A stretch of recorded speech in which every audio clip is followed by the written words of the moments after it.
Здравейте! Добро ли е утрото? Не, особено защото навън вали. Хоп, е така. То не знам дали се вижда, но да, доста стабилно. Днес треньора ми отново заминава на състезание. И петъчната тренировка и съботната си ги водя аз. Така, дали ще се включа днес от пистата? Отново имам препятствия, само че подскочни. Може би ще вкарам някой друг кадър. И за днес... О, не! Да. Не, да, добре.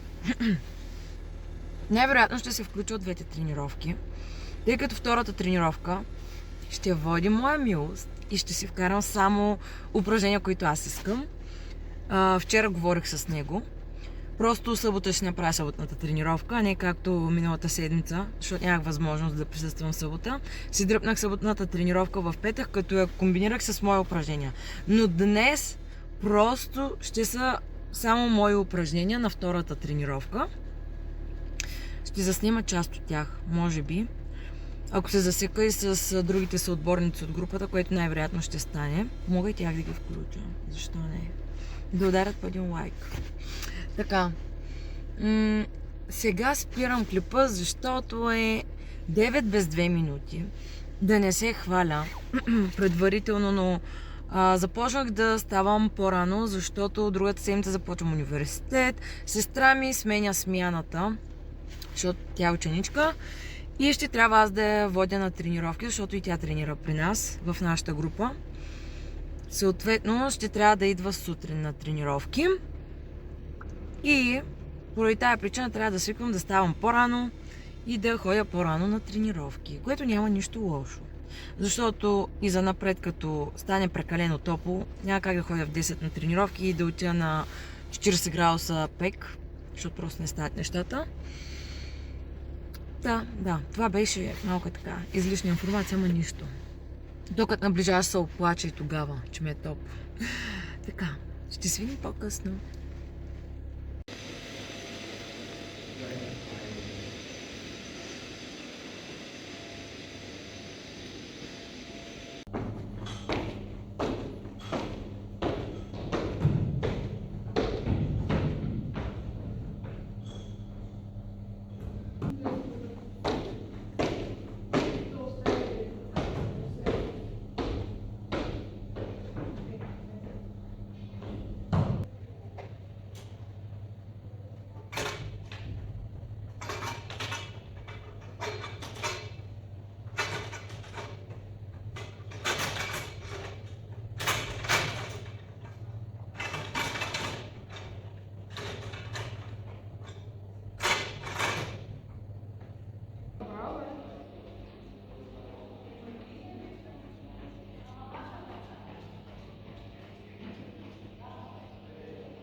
Здравейте!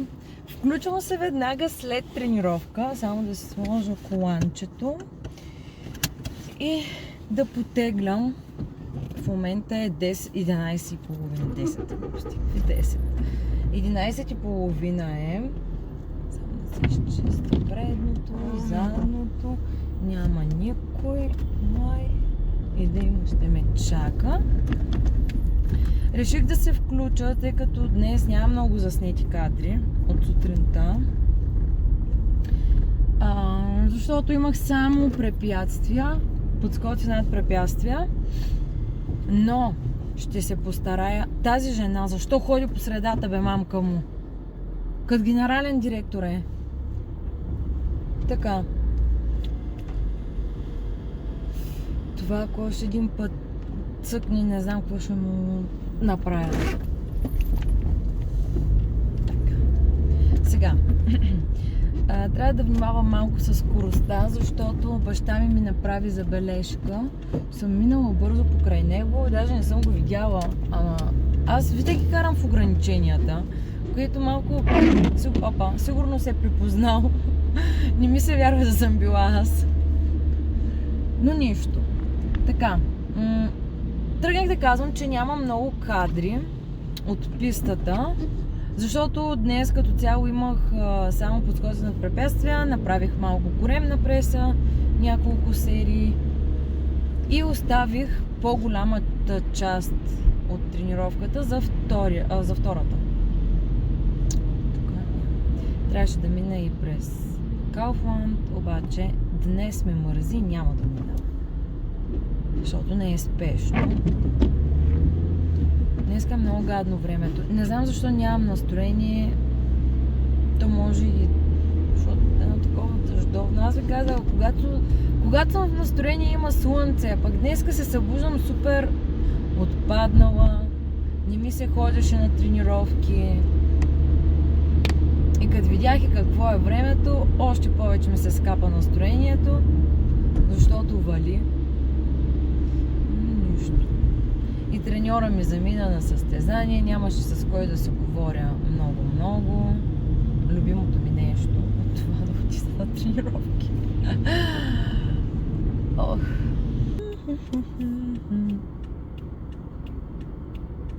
Не знам какво да кажа. Нямам какво да кажа в момента.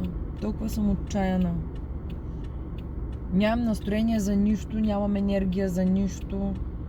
Имам енергия само да се оплаквам и да мрънкам. Не, да така си.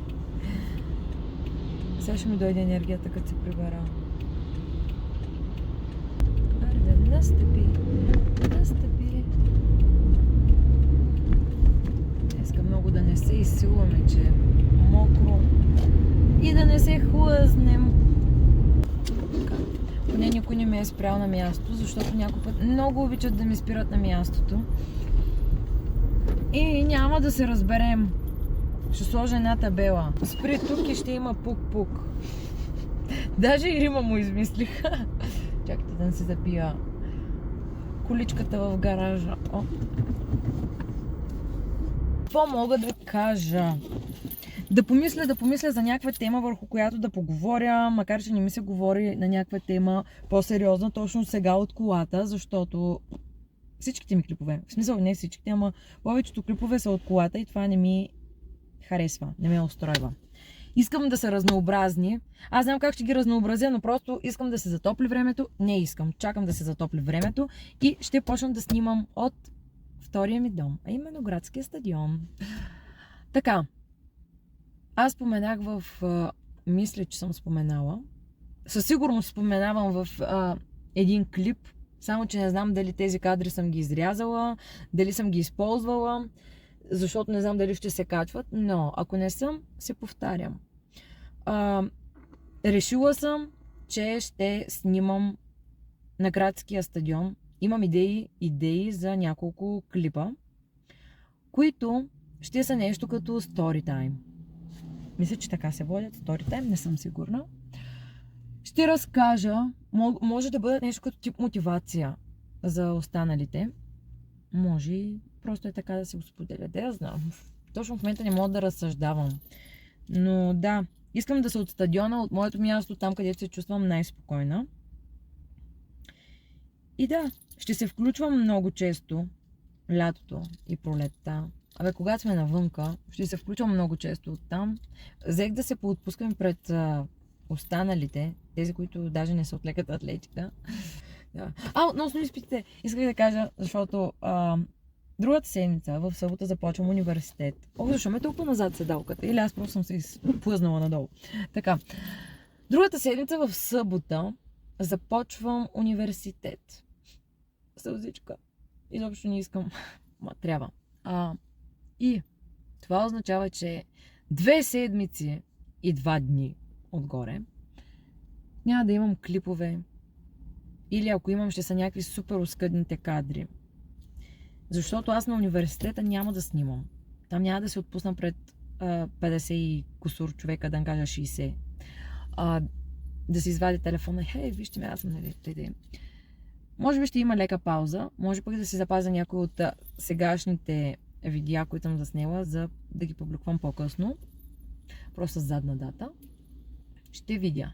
Но се усетих, че сега снимам и мога да се оползотворя 2 дни, т.е. събота и неделя, защото аз започвам в събота на университет. И събота и неделя имам лекции. В събота съм от 12 до 8 вечерта, а пък в неделя съм от 8 сутринта до 8 вечерта. Много яко. И това са само лекции, което означава, че да не бъдем груби, защото щях да кажа, само ще ми надуват главата с празни приказки, ама ари да не бъдем груби. Може би информацията, която ще ми поднесат, няма да ми е толкова интересна и полезна най-вече, защото, айде да не се лъжим, има страшно много предмети, които са пълнеш. Пълнеш. Както и в училище, много уроци, но това е друга тема. И мислех просто да се обработвам клиповете. Много добра идея. Но когато съм на практика, няма да мога, за жалост, защото ще се занимавам с деца, с сополанковци. Оля, като казах сополанковци, дано да не ме разболят. Значи нямам нищо против децата. Много ги обичам. Наистина, много ми харесва да се занимавам с деца. Но просто миналата година, по това време, защото имах отново някакъв вид практика или какво беше там, и се разболях. Аз това го казвам в един от клиповете, от първите, и се разболях. И не искам да обвинявам децата, но да. На черното не можеш да кажеш бяло и на бялото черно. Така. Това ще е включването ми за сега. Ще си пазя мястото за втората тренировка, където ще правим хип тръст. Днес ако се чувствам добре, сега се сетих, днес ако се чувствам добре, мога да пробвам макса си на хип тръст, което ще е супер, защото аз реално имам само 120 кг, но аз казвам в клипа, който обработвам, вчера обработих, ще го кача не знам кога, казвам, че работя на 120 кг хип тръст. Аз реално започнах, просто бях сложила да пробвам хип тръст на 70 кг. Беше ми супер леко, аз едно нищо не правих. И просто реших да сложа 120. 120 глупости. 110. Така. Просто реших да сложа 110 и работните ми серии бяха на 110. Което реално не мога да преценя дали е много, дали е малко. Цялата съм в мускулна треска, в смисъл краката ми са целите в мускулна треска, раменния ми пояс и той, защото вкарах много нови упражнения, те допълнителни, но изглежда тези мускулни групи са спали до сега, не съм ги включвала активно и съм цялата в мускулна треска. Днеска ми беше малко зор, като правих подскоци над препятствия, много ме дърпаха задбедрените мускули и не знам дали ще ми се получи, но имам желание да проверя колко ми е макса на хип тръст. Защото наистина не знам как вървят. Трябва малко да гледам някое друго видео в Instagram, в TikTok, наляво надясно, дето споделят колко хип тръст правят, защото трябва да имам някаква обективна преценка, добре ли е, зле ли е, трябва ли да качваме, не трябва ли да качваме. Да, това бяха размислите ми за сега. Леле, 17 минути плюс 20 минути, аз бръщо левя. Така, ще се видим, може би, ще се видим по-късно, така че, до скоро!